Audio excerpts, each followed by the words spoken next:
नमस्कार मित्रों। कोर्ट कचहरी में जो फैसला होता है और जो जीतता है उसको सही माना जाता है, उस पक्ष को विजेता माना जाता है।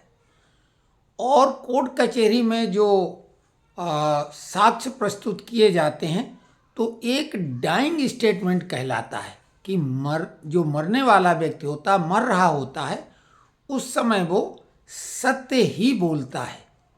लेकिन ये बात धूर्त लोगों पे लागू नहीं होती है।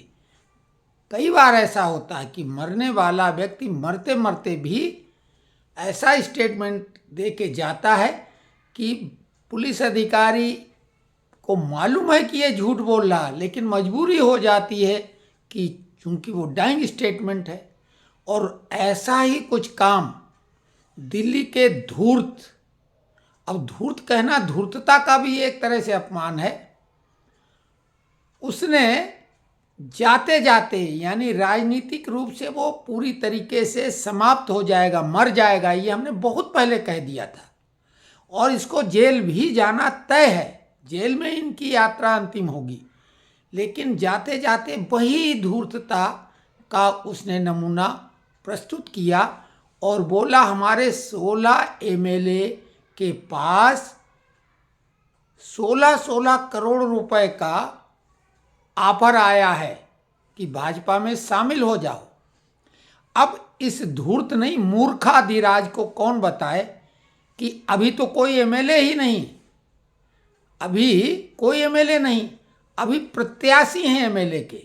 जब तक परिणाम नहीं आता है और चुनाव आयोग उनको सर्टिफिकेट नहीं देता है तब तक कोई एमएलए नहीं कहला सकता है, प्रत्याशी हैं।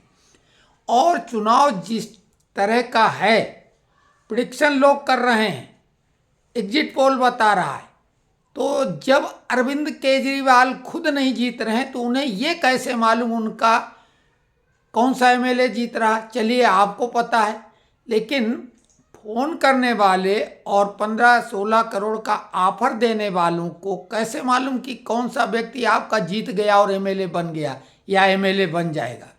यही बात अगर कल चुनाव परिणाम जब लगभग स्पष्ट हो जाता उस समय कहते तो भी बात में कुछ आधार होता, तो ये निराधार बात कही। एसीबी उनके आवास पर पहुंच गई, अब उसमें भी नाटक नौटंकी ये कर रहा। तो ये तो नाटक नौटंकी का अंत अब हो ही जाएगा कल 8 तारीख के लिए, हमने बहुत पहले ये बात कह दी थी। लेकिन मरने की ही बात जो की, डाइंग स्टेटमेंट की ही बात की, तो उत्तर प्रदेश में समाजवादी पार्टी का रजिस्ट्रेशन निर्वाचन आयोग को तत्काल रद्द कर देना चाहिए। चुनाव आयोग को सपा की मान्यता खत्म कर देनी चाहिए, उनका पंजीयन भी रद्द कर दिया जाना चाहिए, क्योंकि उन्होंने तो चुनाव आयोग को कफन उड़ा दिया, उसको मरा घोषित करके कफन उड़ा दिया। और जब चुनाव आयोग जैसी कोई संस्था ही खत्म हो गई तो पार्टियां कहाँ से रह जाएंगी। भाई अगर कोई नाव पे सवार आप हो, वो नाव ही डूब गई तो फिर आप कहाँ बचोगे। तो कुल मिला के सपा की अब लोग हल्के में लेते हैं, अभी तक इस तरह की बात मीडिया ने भी नहीं की। हर खबर को उसकी गंभीरता को लेना चाहिए। इसके आगे कुछ बचता है क्या। कफन उड़ा दिया चुनाव आयोग को, उसको मरा घोषित कर दिया एक मिल्कीपुर को लेके, जो कि बहुत पहले से मालूम था कि मिल्कीपुर अखिलेश हार जाएंगे। जो 37 सीटें इन्होंने जीती थी मेंबर ऑफ पार्लियामेंट की, और बहुत बड़े अपने को विजेता बता रहे थे और बहुत बड़ी जीत थी, और भाजपा को उन्होंने समाप्त घोषित कर दिया और 27 में बोला हम आ रहे हैं, तो फिर वही चुनाव आयोग था।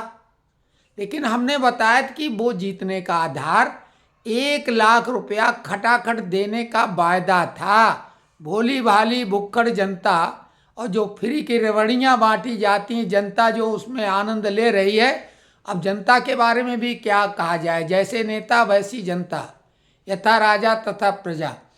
तो ये जो 1 लाख खटाखट वाली बात थी उसका प्रभाव था, न प्रभाव राहुल की यात्रा का था भारत जोड़ो या भारत तोड़ो, और न ही टीपू की कोई इसमें बहुत बड़ी भूमिका थी।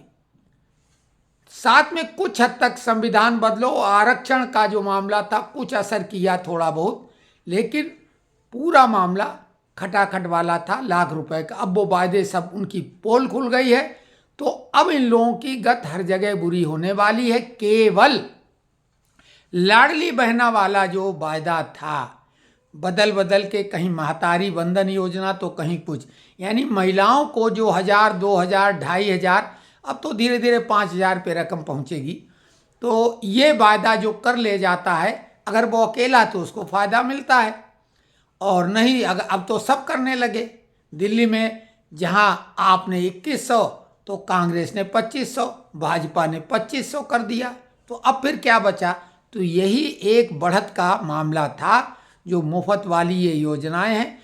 और तेल जो है वो तिलों से ही निकलेगा, जनता की जेब पर ही भारी पड़ने वाला है। और सरकार ने एक तरफ और उदारता दिखा के 12 लाख रुपए टैक्स फ्री कर दिए हैं, टैक्स भी एक तरह से माफ़ कर दिया है। लेकिन अब सारा का सारा खेल जीएसटी का रह गया है। भारत में टैक्स कलेक्शन के मामले में अब सबसे बड़ा जो सरकार के पास आय का स्रोत है वो है जीएसटी। तो जनता की जेब से जीएसटी, तो अब अगर कोई भिखारी भी कुछ खरीदेगा तो उसको भी देना पड़ेगा, और ये होना भी चाहिए। इसी टाइप की बात ट्रंप ने की है।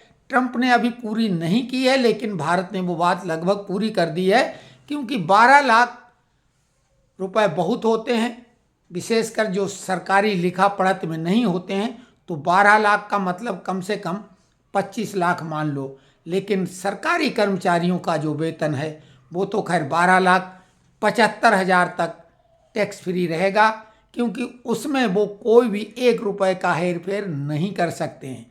हालांकि ये भी बता दें कि सरकारी डिपार्टमेंट कई ऐसे हैं कि उन्हें तनख्वाह से ज़्यादा मतलब रहता नहीं है।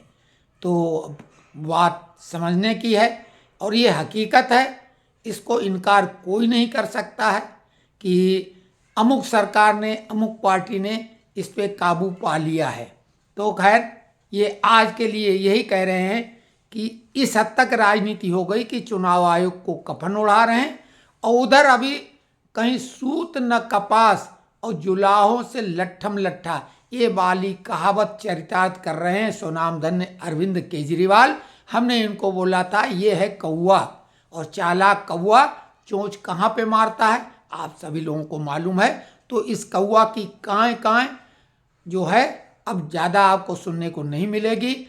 और आम आदमी पार्टी ये आम ही बन के रह जाएगी, लेकिन चुसा हुआ आम।